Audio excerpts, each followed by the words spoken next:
ಅಲ್ಲಿ ಗ್ರೀನ್ ಟೀಗೆ ಹಾಲು ಹಾಕ್ತೀವಿ, ಹಾಲು ಹಾಕಲ್ಲ ಅನ್ನೋ ಲೆಕ್ಕ ಬರಲ್ಲ. ಗ್ರೀನ್ ಟೀ ಅಂದ್ರೆ ಏನು, ಮಾಮೂಲಿ ಟೀ ಅಂದ್ರೆ ಏನು?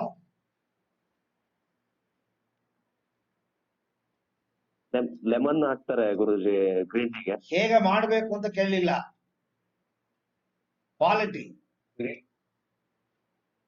ಗ್ರೀನ್ ಟೀ ಹೇಗೆ ಮ್ಯಾನುಫ್ಯಾಕ್ಚರ್ ಮಾಡೋದು, ಟೀ ಹೇಗೆ ಮ್ಯಾನುಫ್ಯಾಕ್ಚರ್ ಮಾಡೋದು ಇಲ್ಲ. ನಾನು ಕೇಳೋದು ಗ್ರೀನ್ ಟೀ ಅಂದ್ರೆ ಏನು, ಮಾಮೂಲಿ ಟೀ ಅಂದ್ರೆ ಏನು? ಸರಿ, ನಾನೇ ಹೇಳ್ಬಿಡ್ತೀನಿ. ಈ ಮಾಮೂಲಿ ನಾವು ಟೀ ಕುಡಿತೀವಲ್ಲ, Lipton tea, Tata tea, Kanan Devan tea, Brooke Bond, 3 roses, 28 ವೆರೈಟಿಗಳು. ಅವುಗಳೆಲ್ಲ ಸೊಪ್ಪು, ಬಲ್ತಿರೋ ಸೊಪ್ಪು, ದಂಟು ಎಲ್ಲನೂ ಒಟ್ಟಿಗೆ ಕಟ್ ಮಾಡಿ ಅದನ್ನ ಡ್ರೈ ಮಾಡಿಸಿ ಅದನ್ನ ಪ್ರಾಸೆಸ್ ಮಾಡ್ತಾರೆ. ಪ್ರಾಸೆಸ್ ಮಾಡಿ ಕೊನೆಗೆ ಅರೆದು ಪುಡಿ ಮಾಡಿ ಕೊಡ್ತಾರೆ. ಅದು ಪ್ರಾಸೆಸ್ಗೆ ಒಳಪಡುತ್ತೆ.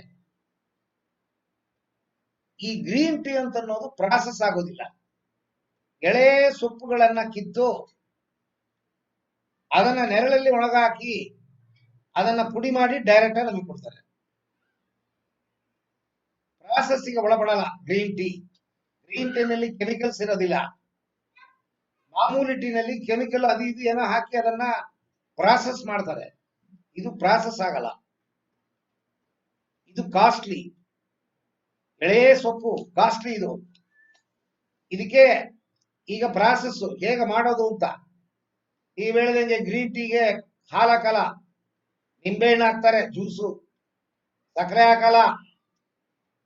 ಮಾಮೂಲಿ ಟೀ ಕುಡಿಯೋದಕ್ಕೆ ಹಾಲು ಹಾಕ್ತಾರೆ, ಸಕ್ಕರೆ ಹಾಕ್ತಾರೆ, ಅದ್ರ ಜೊತೆಗೆ ಶುಂಠಿ ಹಾಕ್ತಾರೆ, ವಾಸನೆಗೆ ಲವಂಗ ಹಾಕ್ತಾರೆ, ಮೆಣಸು ಹಾಕ್ತಾರೆ. ಸೇಟುಗಳು, ಸೇಟು ಅಂಗಡಿಗೆ ಹೋದ್ರೆ ಅವ್ರ ಅಂಗಡಿಲಿ ಟೀ ಬರುತ್ತೆ, ಮನೇಲಿ ಮಾಡಿ ತಂದು ಕೊಡ್ತಾರೆ.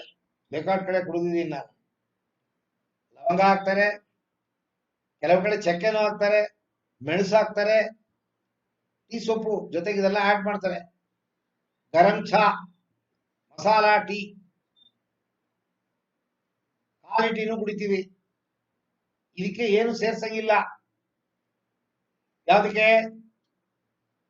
ಗ್ರೀನ್ ಟೀಗೆ ಏನು ಸೇರ್ಸಂಗಿಲ್ಲ ಎಕ್ಸೆಪ್ಟ್ ನಿಂಬೆಹಣ್ಣು. ಒಂದ್ ಕಡೆ ಒಗರಿರುತ್ತೆ, ಒಂದ್ ಕಡೆ ಹುಳಿ ಇರುತ್ತೆ, ಅದನ್ನ ಕುಡಿಬೇಕು. ಗ್ರೀನ್ ಟೀನ ಯಾತಕ್ಕೆ ಕುಡಿಬೇಕು ಅಂತಂದ್ರೆ ಗ್ರೀನ್ ಟೀ ದೇಹದಲ್ಲಿರುವ ಟಾಕ್ಸಿನ್ ತೆಗೆಯುತ್ತೆ. ಟಾಕ್ಸಿನ್ ಅಂದ್ರೆ ಗಲೀಜು.